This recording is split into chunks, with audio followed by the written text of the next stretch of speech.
What's up, everybody, and welcome back to the Hook One Pod. Hey, we're here at Hook One Bait and Tackle. In the studio, as always, I'm Pete, And I'm Louie. and that is the 50th time that you've heard that intro. How about that, dude? Is it really? Episode 50. Holy shit. Episode 50, man. And this has been going on since...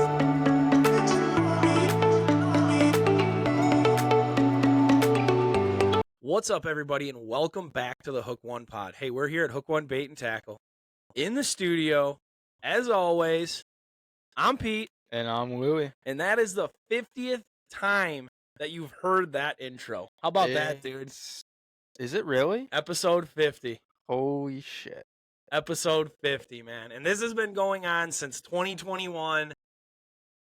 Kind of on, kind of off. Podcast, take a couple months off. Podcast, take a couple months off.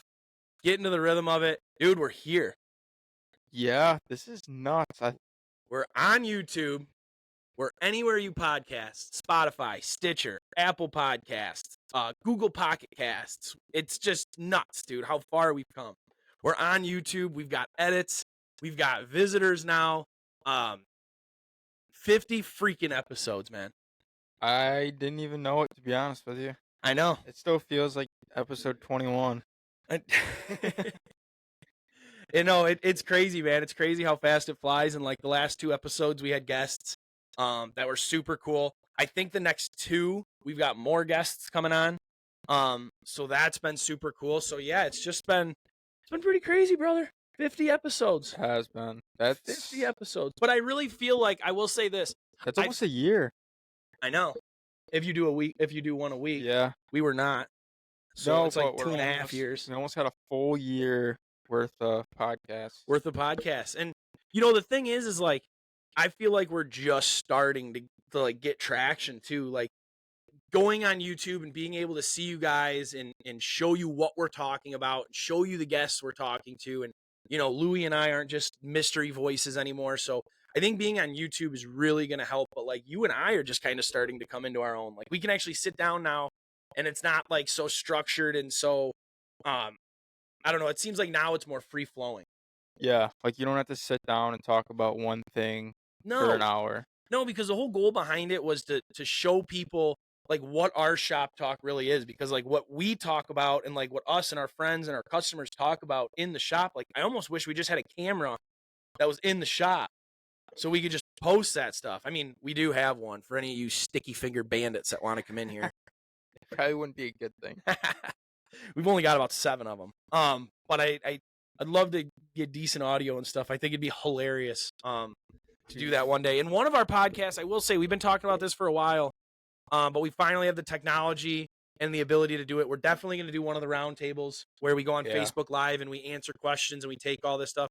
We could go on YouTube Live, but I don't know. I just don't know. I don't think we're enough tech savvy for that.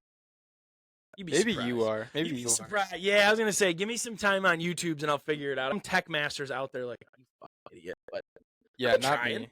I've been trying. But for our 50th episode, me and Louie just talked about it. We just had some swag made up. I'm wearing it right here. Should I show them the back? Yeah, you got to stand up. My butt crack doesn't come out. Look at that. Look at that. Wow. They're very comfortable too. Yeah, super comfortable. They're super basic. That's all I wanted. Like, we sell the AFCO Reapers in here, and we sell like some high-end stuff, but I got a hold of the printer. I was like, hey man, I just want some basic cotton hoodies that are super comfortable to wear around the house. I want a small logo on the front. I want our big logo with Marine City on the back, and it's done. Yeah. Good news for you guys. We're giving one away. Hey, guys, we're only giving them away to you guys. We're not putting this on Facebook. We're not putting this on TikTok or anything like that. We're not even putting it up on YouTube like giveaway. This is for you guys that listen to us, that tune in every week, that have just been ballers for us. You guys have helped us grow, and I need you to help us grow, so we're going to give somebody one of these. We've only got 3 sizes in right now. We've got medium, large, and extra large in. They're not even for sale. We're not putting these ones up for sale. If you'd like to see them up for sale, please drop it below in the comments. Let us know. If you want to see different colors or whatever, let us know. But these aren't for sale yet. I do want to just give one away because you guys have been awesome to us. So which comment section? Either wherever you're watching this video. So like, let us know if you want to see us sell these hoodies. Just let us know in any comment section, whether it's Facebook or YouTube or wherever. But in order to win one of these, literally all you have to do is be subscribed to our channel and listen to our podcast. And you guys do that, and you do it every day. So if you listen to our podcast and you've been listening to them every week and you're not subscribed, just do us a favor and hit the subscribe button. The only reason for that is that's how I'm going to find our followers is right there by the subscribe button. So check it out, guys. If you would, share it with some friends. Don't be telling people that we're giving anything away in this episode, but definitely let them know that this might not be one that they want to miss, because you had a good idea with what we're going to do in episodes as far as custom codes for our podcast users to use, correct? Or our podcast listeners to use. Do you remember that? We talked about it. It was a minute ago. No, I don't. So, so crooked, you don't even remember. So, and it was Cody too that also helped me come up with this, but they said that they've watched some other podcasts, and a way for us to give back to you guys is every few podcasts we're going to drop discount codes right on the screen that you can't miss. So like right here, there's going to be a discount code, hint, hint, that you can use that discount code. Go online onto hook1baitandtackle.com. You guys can order anything you want. Usually it's going to be 10% off, $10.99 crankbaits, $1.50 pack of jigs. It'll be something different every so often. But, guys, we really want to thank you. And Louie and I were talking. It's kind of the best way for us to thank you guys for supporting us and helping us grow. Because, to be honest with you, the more viewers that we have and the more listeners that we have and the more followers that we have, the more ability we have to give away more shit. I love giving away stuff because I love getting stuff given away. Yeah. Right? Free stuff is the best stuff. Free stuff. Yeah, that's it. Yeah. Free stuff is the best stuff. Nothing's free nowadays. No. So, hey, let's get into it. We've chatted enough about it. I'm sure we'll touch on it again at the end. But, Louie, what do we got in store today for the folks? It's going to be a lot different to talk about this with me and Louie. Trolling for walleyes. Ha! Trollers beware. We're getting into that time of year where trolling is just going to become a dominant factor everywhere. Yeah, especially when it's cold out. You don't have to pull your hands out. You put some big mittens on and set the boat at 1.2. 0.8 to 1.2 and just go, man. Just go with the waves. No, we're going to talk a little bit about trolling, because trolling is something that's done literally everywhere. For all of our friends in state listening, we're going to have 3 insane fisheries about to pop off any day. Saginaw Bay, Lake St. Clair, and Lake Erie. It's going to be bananas. It's going to be awesome. There's going to be a lot of fish being caught. Saginaw Bay has been producing some monsters. Yeah, and the thing I like about Saginaw Bay is you never know what you're hooking into. It could be a wake trout. Dude. Yeah, and that's the cool thing is, like, in Lake Erie, everybody knows about the walleye slam and the fall brawl. That's been going on forever. But this stuff's going on, and then it's like every year I'm seeing multiple fish over 12, 13 pounds get caught up in Saginaw Bay. And then, every once in a while there's a 24 to 30-inch lake trout mixed in there. So that's honestly, personally, a fishery I've never been up to. I would love to go up there and troll Saginaw Bay. That's definitely on my hit list this year, is to get up there and do that. Also spend some more time in Erie in the fall. But with Lake St. Clair right here, it's just so hard for us to leave. It's so fun. All the boats center in one spot out there in Lake St. Clair, and there's so many more fish to be caught, like around the lake, north of the Detroit River. Other side of the lake has really good trolling too. So it gets bananas if you're out there on the wrong day. I'm telling you, in like the last few years, it's just been us out there trolling bandits. You know what I mean? We're trolling bandits 35 to 50 feet, 25 to 50 feet behind the boards, 25 if you want a high flyer. Like 35 to 50 feet behind the boards. We're trolling 14 to 16 foot of water all day, specifically in St. Clair. And it's so fun, man. And we're pulling these baits. So what we're hoping to do today is kind of give you an idea on colors, on lead lengths, how we run our spreads. We run 8-rod spreads. We could easily run up to 12-rod spreads if we wanted to, with the help of the old offshore tackle planer boards.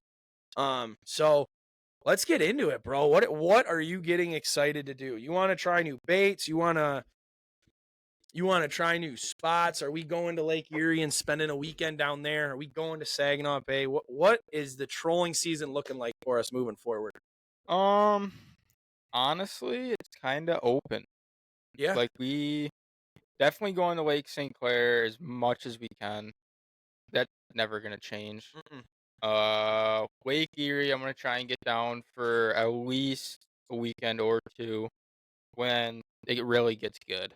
Yeah, neither of us bought a slam or a brawl ticket, so I can. So I'm gonna. You know what's gonna happen. I got a 15-pounder in store for me this I'll year. take it, dude. I Take it. And then Saginaw Bay is. I've been up there a couple times, but it's definitely not. Or it's definitely better now than it was back in the day.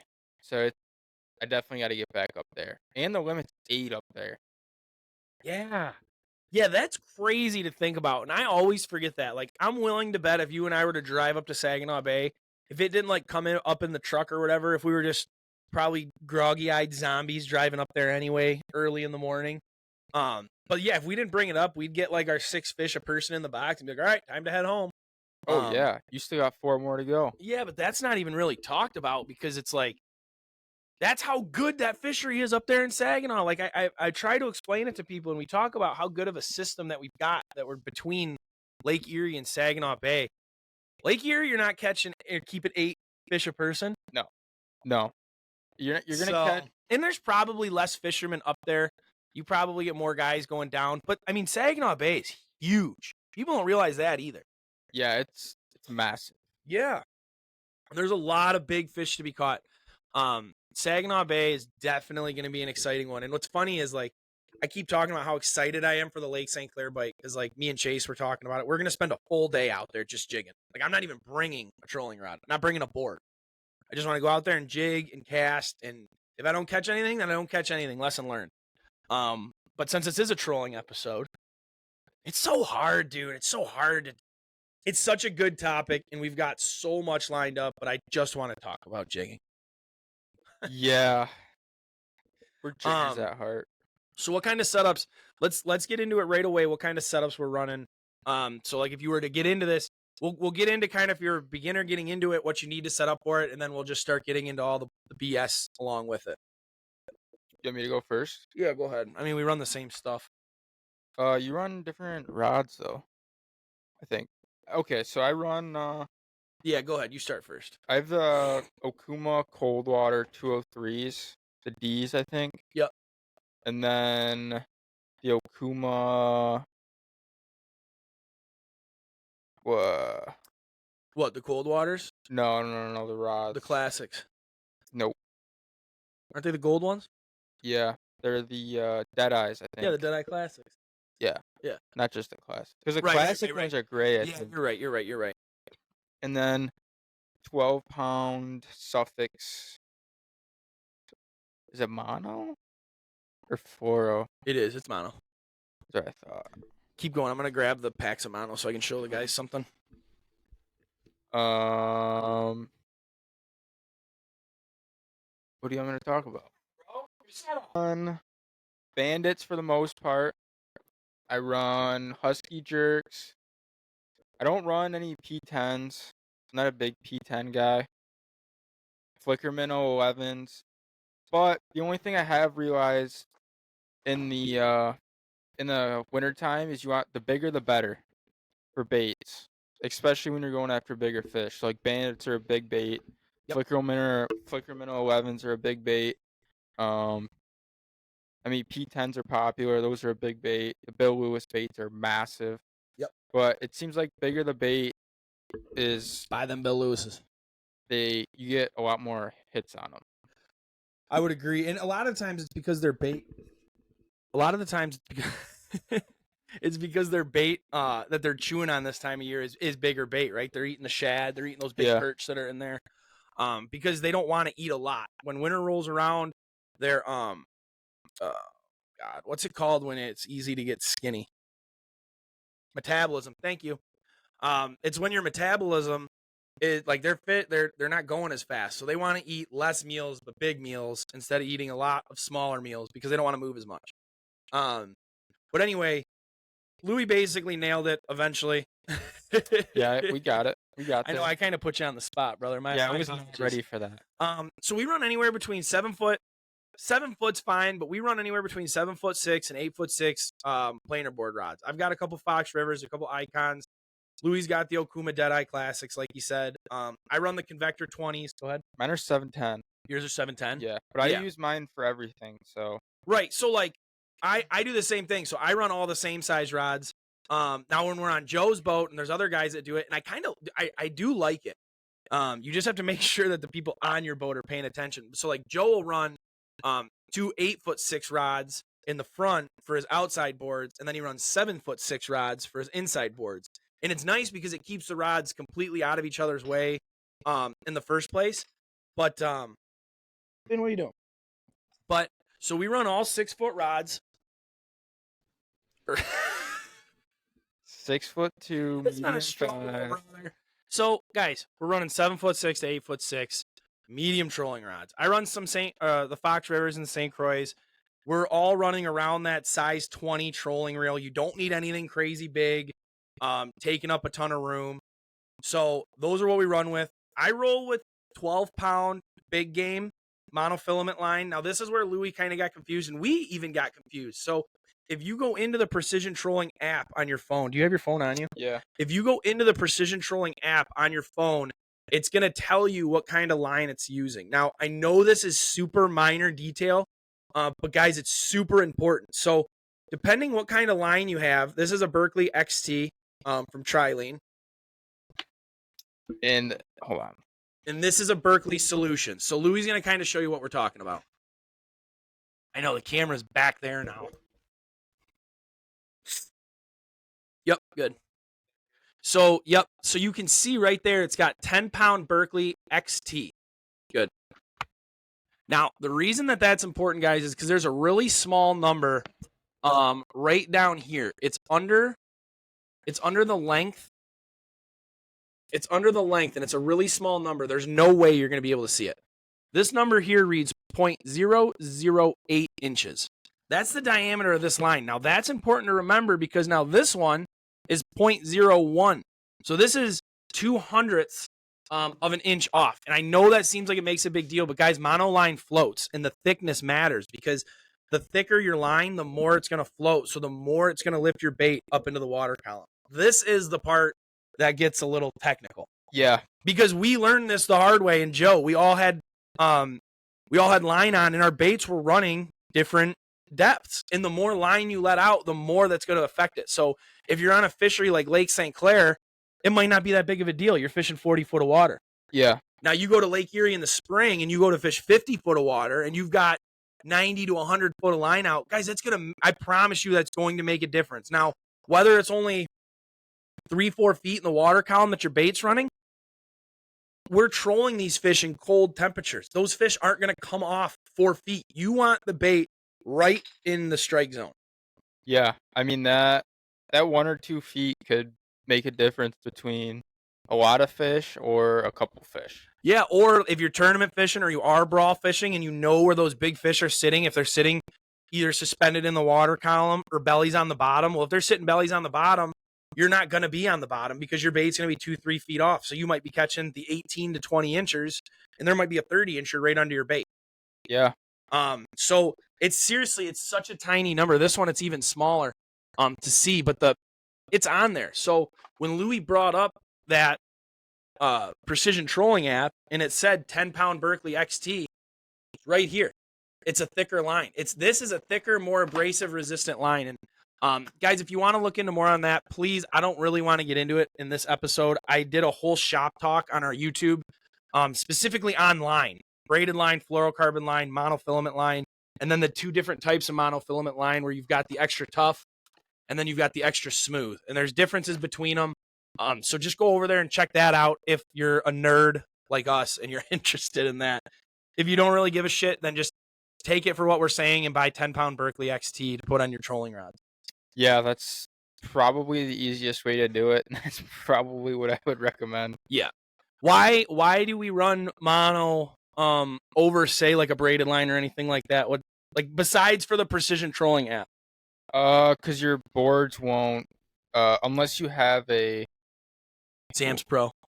like the special clips, It's called the Sam's. Well, from offshore, it's a Sam Pro release, but it's Yeah. like a little arm. yeah, unless you have like a special clip on your boards. But I mean, the water's so clear at sometimes that it's better just to run straight mono, and you It's- get that stretch if you get a big fish on. Yeah, it's better. It's better, and then we'll get into why it's better, right? It's cheaper. You have a little bit more stretch. It's exactly what they say on the Precision Trolling app. Cold weather.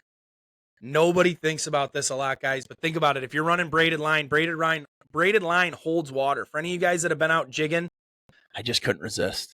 I had to get it in. Yeah, I knew it was coming. For any of you guys that have been out there jigging and you guys jig with the braided line, you know exactly what I'm talking about. When that braid sits on itself and the water runs down it, the colder it gets, the more it freezes. So you're not going to have lines freezing up on your spools when you're trolling because you have so much line out. Yeah. So then that's another perk too, is that monofilament stops it. And it's straight up, it's cheaper. Like Yeah. monofilament line, you can come in, you can probably get a 900-yard spool for the same price that you'd buy a 300-yard spool of braided line for. So you can just simply, because when you're trolling, you're running anywhere from, on the beginner level, 6 rods to, like we said, 12 or more rods. Yeah. It gets, and it's a lot easier to handle when it's cold out. Yeah. It's because it's got the memory, so everything kind of falls into place, if that makes sense. Talk a little bit about like the setup on the side of the boats, as far as how we run our rod holders, how we keep everything kind of spaced out. You don't have risers, right? No, You I don't just have run angles? risers. Yeah, so Perfect. So I have risers. So go ahead and explain your move there. So I now have 5 rod holders on each side of the boat, which is probably unnecessary. Yeah. Just for like what we do, like 2 or 3 guys at the same time. But I run 7/6 as my inside board rod, and then I run 3 or 2 7/10s.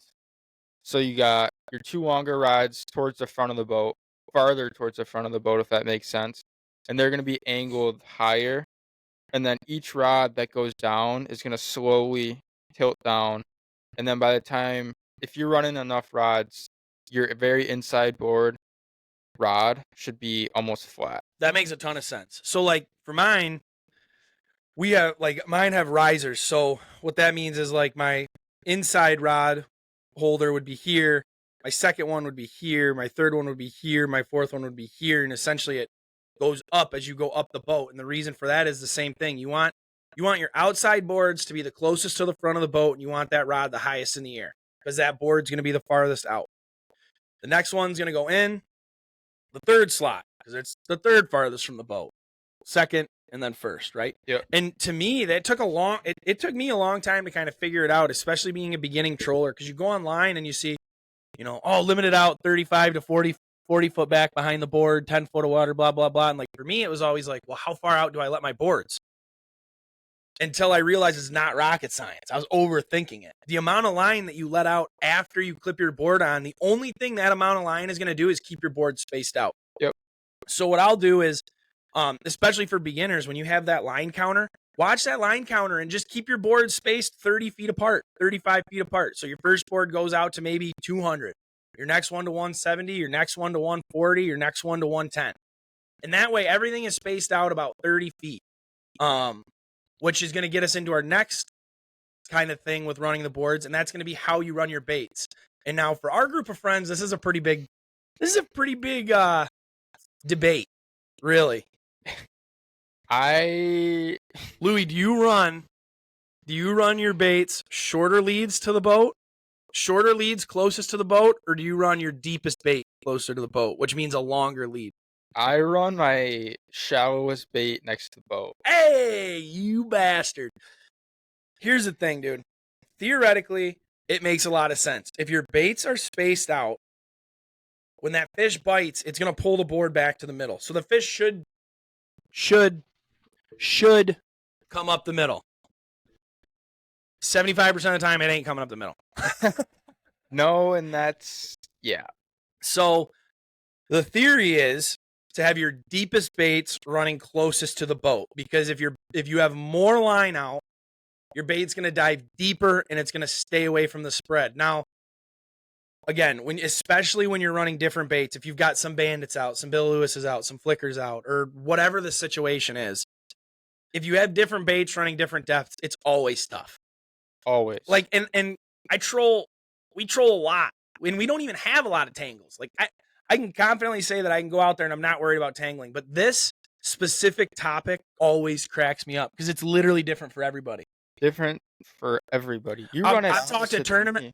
Yeah, I know. That's what I'm saying. Like, we literally run them opposite. I've talked to guys that fish the NWT, guys that have fished the MWC, guys that have fished the MWT, like the National Walleye Tour, the Masters Walleye Circuit, the Michigan Walleye Tour, your local derbies, your locals, who are huge help because your locals are the guys that are out there fishing that exact same body of water every freaking day. Yeah. So sometimes, like, whatever the guy from the National Walleye Tour has to say doesn't even comprehend with what's going on your local fishery. So, and we've talked to a ton of locals. I have never gotten the right answer. Now, I used to run them the same way you did. I used to run them shortest lead closest to the boat because then you have the least amount of line out, so it shouldn't get tangled. Like, that's the whole thought process behind it. Over time, just fishing with Joe and just kind of getting used to what other guys were doing, I've kind of adapted that other way of running deeper baits closer to the boat. But I don't know, man. I'm kind of weird on that where I don't really have a preference. I just want the boat to be uniform. Yeah, even on Joe's boat, I get confused. Yeah, I will say that if you're running the shortest lead to the boat, if you're running like your shortest lead to the front of the boat, you're definitely going to want a little bit more space between your planer boards, right? Because your closest bait is going to have more line out, so you don't want those baits to tangle before it dives down. My thought process. So, like, if this is the boat right here, and then you got one board here, one board here, one board here, one board here. Yeah. If this middle one goes off, the only line it could get tangled with is the outside one because the fish is going to come up in the water column. So it's going to slide right over everything, if that makes sense. But is it? And see, that's where I'm confused, because even if you put it the other way, this is where it doesn't make sense, is if you put it the other way and you're running your deepest baits closer to the boat. So you've got your longest lead, your deeper bait out, and say a 8-pounder bites that second board. Okay.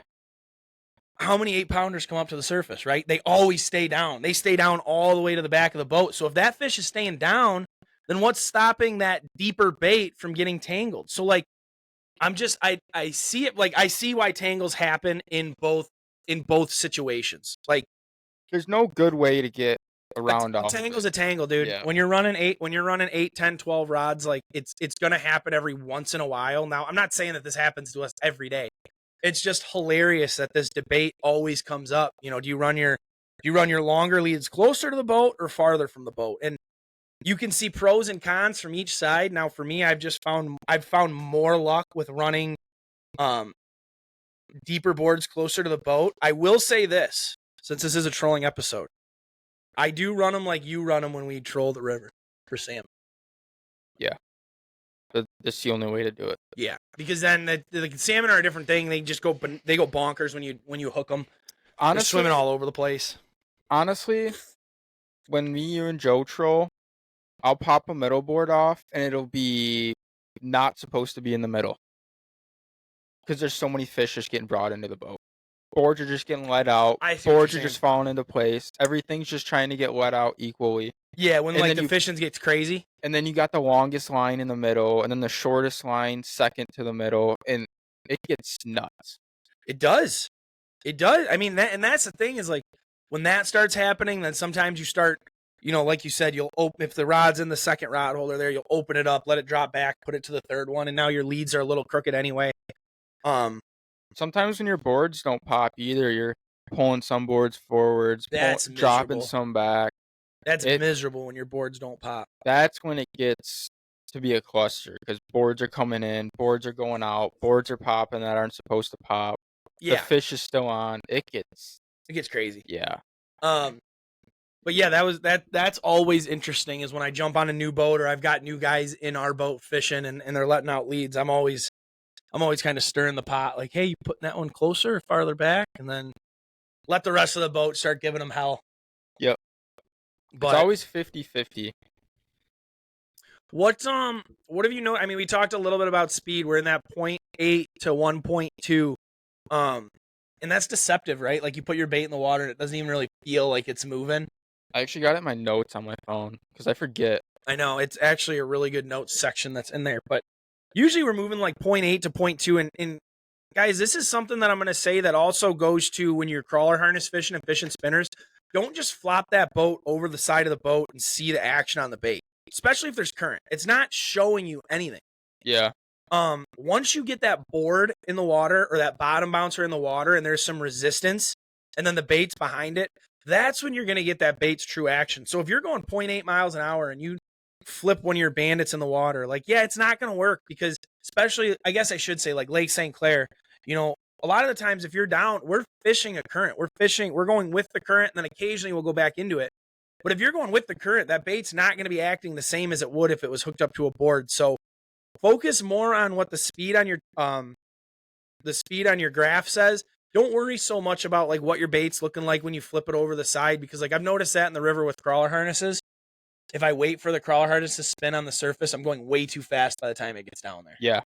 So in my notes, I got winter walleye. I got 0.8 to 1.1 with the current or into the current, and then 1 to 1.4 with the current. Yeah. And that's important, guys. Honestly, keeping notes is important. Like you can keep them right on your phone. But just so you can stay consistent, because whether you're fishing Saginaw or whether you're fishing Erie or whether you're fishing St. Clair, or for maybe some of our friends that are listening across the big Lake Michigan and you're fishing the Winnebago system or you're fishing Green Bay, a lot of your speeds are going to be about the same. Now it's going to vary a little bit with, current and stuff like that, but keeping notes and keeping an idea that you can look back on and be like, what was that? Because no matter what you tell yourself, I'm going to remember. I'll remember that. You ain't going to remember. No. It's not going to happen. No, I'm always texting Pete in the wintertime. I'm like, hey, how fast were we going yesterday? I never seem to remember, even though I always got to take too much pictures of to it. remember. Yeah. There's too much to remember. And that's the problem. Like you'll remember it in the moment, but you've got lead lengths to remember. You've got speed to remember. You've got baits to remember, styles. You've got bait colors to remember. You've got spots to remember and waypoints. And like you already have that stuff saved on your graph for the most part. But it's important to take those notes if you want to have repeated success. And honestly, like I've done a bad job of it. Usually I keep a journal for the whole year. Yeah. And then my notes section grew a lot last year. Yeah. And I got too busy with the shop and keeping enough notes with, orders and all that sort of stuff. But realizing like what you're doing at the time that you're doing it on the water is super important, especially if, like I said, if you want to replicate success. They always talk about never fishing a memory, right? You don't want to fish memories. You want to fish what's going on in that time and place. But it doesn't hurt to have those memories there where if you're at a spot where you're like, I have no idea. It's 10 o'clock and we have 2 bites. I have no idea what to do next. Boom. Go to those memories and at least it gives you somewhere to start. Yeah. Memories are they're tough. They are a hit or miss type of thing. Oh, it's been a miss this year. Yeah. But here's why. It's because the water's down. Because water temperatures are totally different than what they were last year. So your memories are going to be different. We're going to set foot on Lake St. Clair this winter, and there's going to be 2 foot less of water than there was last year. Yeah. It's going to be a learning curve. Yeah. Again. Isn't that why we love it, though? Every day is a learning curve. Like we talk about that all. Love it. Love to love it. Oh, there's Finn. Hey, Finn. Here, go lay down. Yeah, and that's just the thing is like you get so caught up sometimes on what you're doing or like success. You know what I mean? Like you've had such good success running this bait or running on these lead lengths and now with different water temp, or who knows, we might not. Last year, Lake St. Clair, we had a lot of really green water, but we also had a lot of really blue water. Yeah. And those different days would would dictate the style of baits that we ran. Yeah. We'd have that blue water, and Joe would throw on purple mist or frickin' I can't even remember the color of it. Probably a good thing. Keep it in our little secret box. I can't remember the color of it. It's a stock Bandit, but they're all see-through. Like when the water was really blue, we were running see-through baits, and it was just insane how they were producing. And then all of a sudden, the water would get a little stained. Sun would come up, and those chrome baits would just be banging.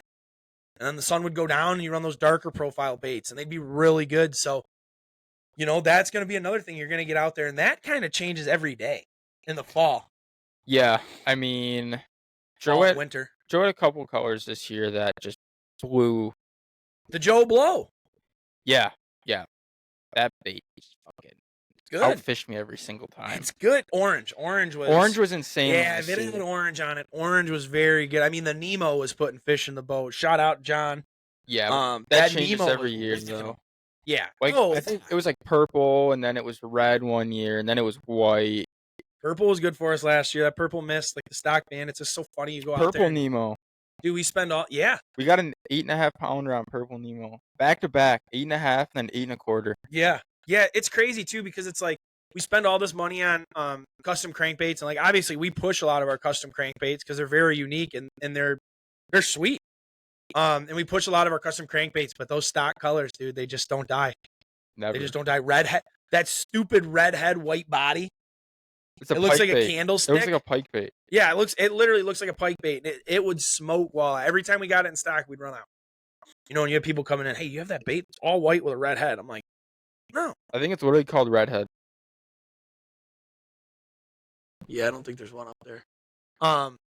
But it's just it's every year it changes. So definitely by keeping notes so you can stay in tune with what's going on right now, but then you also have notes and memories that you can pass along. Yeah. Like baits. Don't run the same bait. And the other thing, catching fish. Yeah, that's a big one. And the other thing about trolling is the variety of species that you can catch. So like Lake Erie, I would say is the one that's a little bit different. I mean, you're catching walleye for the most part. 99% of the time, you're catching walleye. Out in St. Clair, we're catching walleye. We're catching big walleye. We're catching big muskie. Smallmouth. Every year, you see a couple salmon or trout get caught as well that get lost and they end up out there. And then like you talked about Saginaw Bay, you get lake trout and all that sort of stuff. Smallmouth up there. Saginaw Bay has some really big smallmouth. But the variety that you catch trolling and like a lot of the times when you catch a smallmouth, it'll hit and then behind the board you just see it jumping out of the water and it's like, that's not a walleye. Yeah, and then nobody wants to reel it in. No. Or like the board will go completely underwater right away and it's like, it's probably a muskie. And then at that point you're just hoping to get your bait back. And then if you do get your bait back, you hope that it's back in one piece. Because those things really do a doozy on all the hooks and everything. Oh, do they? But we've caught some hogs out there, dude. Yeah, and they're fat. They are so fat when they're out there. So it's just a lot of fun, the variation that you can catch trolling. And then like for Louie and I, we take exactly how we walleye troll and we bring that into the river systems and then up into Lake Huron and we're catching salmon, whether it's cohos or Atlantics or we're catching steelhead, doing the exact same thing. 7'10" rods, monofilament lines, a little bit different baits. But basically doing the same thing. So it's a simple way, if you get yourself 4 to 6 trolling rods, it's a simple way to break down water. In the summer, same thing. In the summer, like if you get down to Lake St. Clair and you fish 16 foot of water, 14 foot of water, and you fish over the weeds, you never know what you're going to catch. Yeah, we're next to the shipping channel. Yeah. It just, you can catch anything and everything. And sometimes nothing. Yeah, that's the brutal truth. But trolling is fun because you're always changing. There's always one bait in your spread that's not going to catch a fish. Even if it's like the same bait, like it's like that bait sucks. Bring it in, we'll put on the exact same color that we have on another one, and it just doesn't catch. And it's like, I wonder if the line's messed up on this, or if it's not calibrated properly. That's something else that I guess we could touch on real quick too before we hit the road is line calibration. I kind of hate it. It pisses me off, but I'm not the guy to talk to about that. So I mean, either. None of my reels are calibrated. In case you guys were wondering, the problem is you can calibrate them, and then if you get a tangle, they're uncalibrated again, and then you gotta cut off more line, or I'm definitely not going to add line. I'm not going to have knots in the middle of my spread. But basically, what we're saying when we calibrate it is you'd spool your reel almost basically full, but don't cut it off the spool. Leave it attached to the spool. And then what you'll do is you'll put a stick out, tie that line to it at like 100 feet, walk back 100 feet and see where you're at. If you're under 100, if your line counter's under 100, then you'll add line. If your line counter's over 100, then you subtract line, so that way you're right there at 100. Is what most people do. I can tell you that us, the two jig fishermen in the bait shop here, are a little irresponsible. Yeah, I mean, lazy. If we had a professional troller come on my boat for a day and not touch anything and just observe me and Pete, they would probably have a fit. Line just going everywhere. We're cutting line off left and right. They'd be confused for sure. But dude, you can't argue results. And we go out there and we have success and we have a really good time doing it. And so it's one of those things. It's like, if my baits are in the strike zone, my baits are in the strike zone at the end of the day.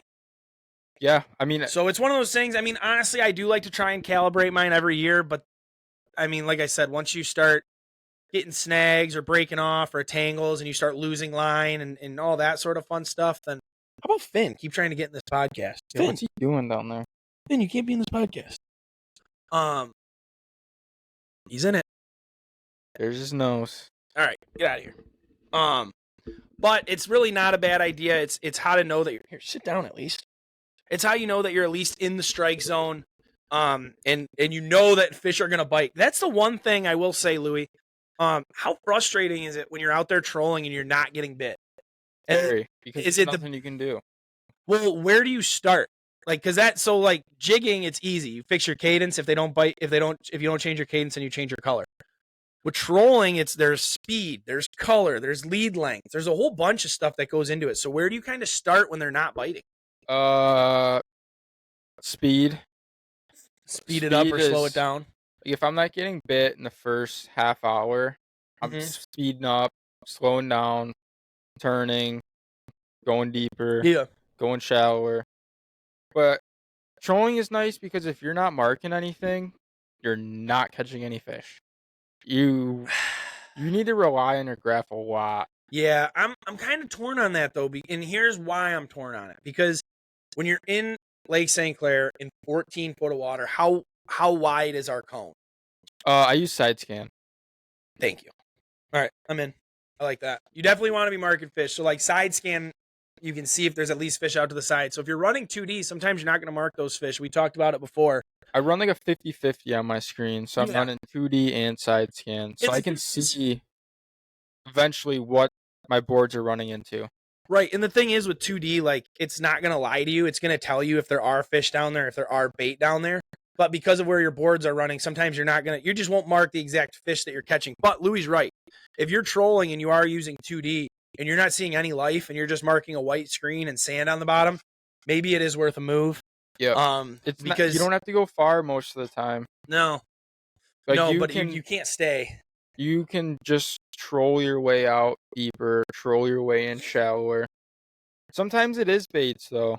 Like bandits don't always produce. Sometimes you got to throw flicker minnows or husky jerks or it changes. Isn't that the beauty of trolling though? Like you have so many options. You're running 8 to 10 rods like we talked about, so you can run 10 different colors, 10 different bait styles, 10 different leads, 10 whatever. I mean, you can break it down. Like when you're trolling, you can at least start breaking it down a lot easier than if you were jigging, casting, even pulling bottom bouncers, because so much of it goes into lead length and stuff like that.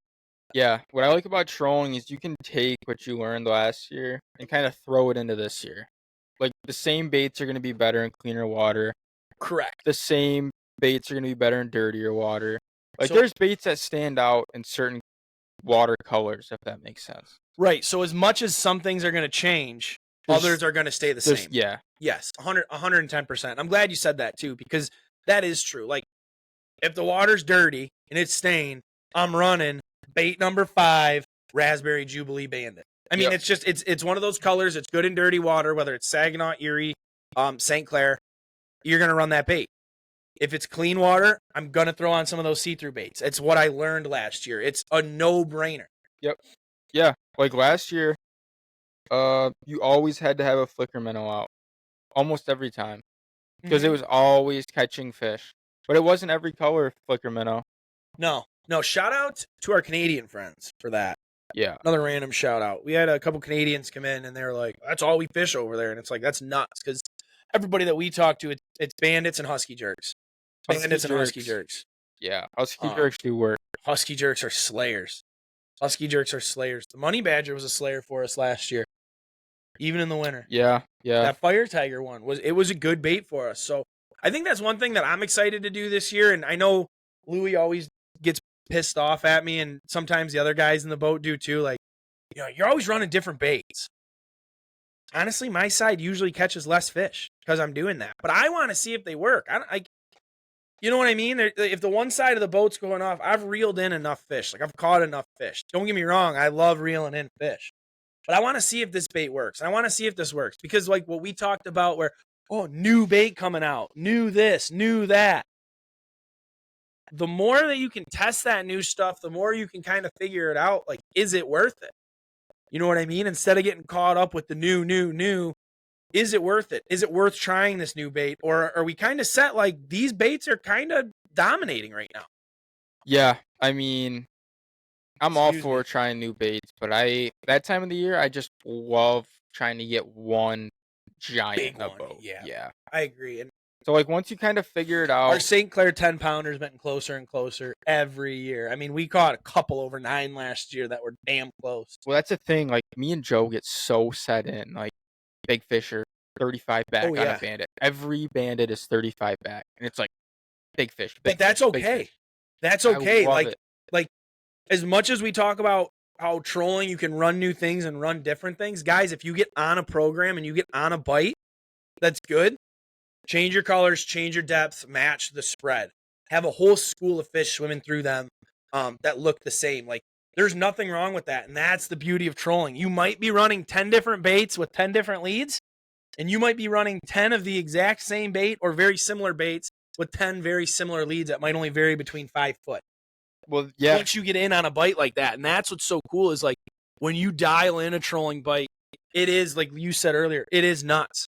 Like, rods are going everywhere, boards are going everywhere, lines are going everywhere. You got both nets in the boat going, and it's 25 degrees out. Yeah. Yeah. It gets out of hand really, really quick. Yeah.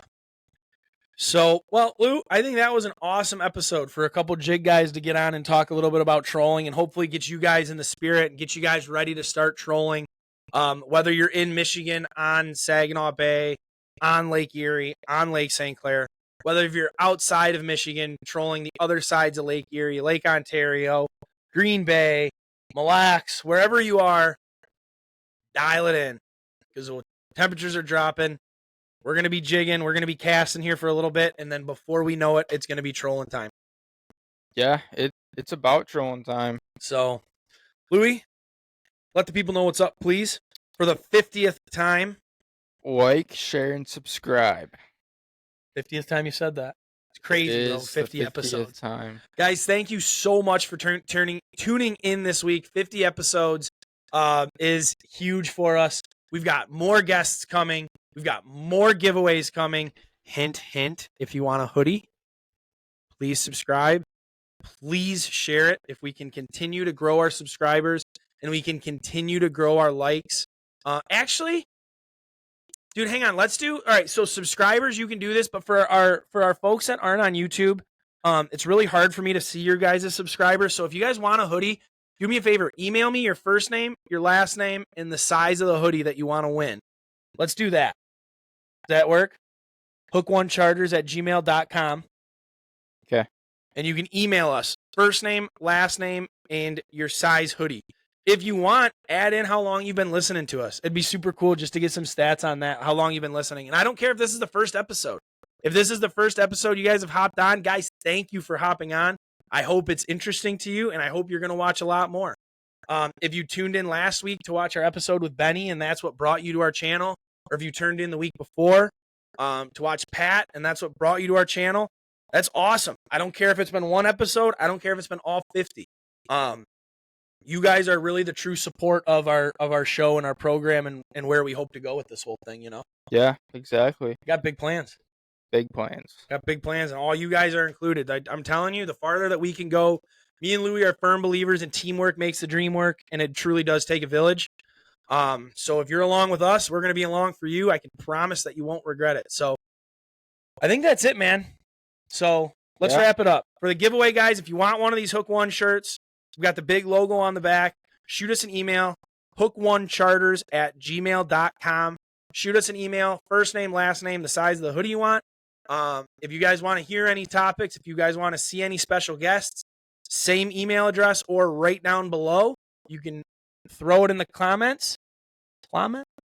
Yeah, comments. Other than that, guys, smash that subscribe button, smash that share button, and while you guys are doing that, we'll put together another masterpiece, and we'll see you next week. Tight lines. Ba-boom.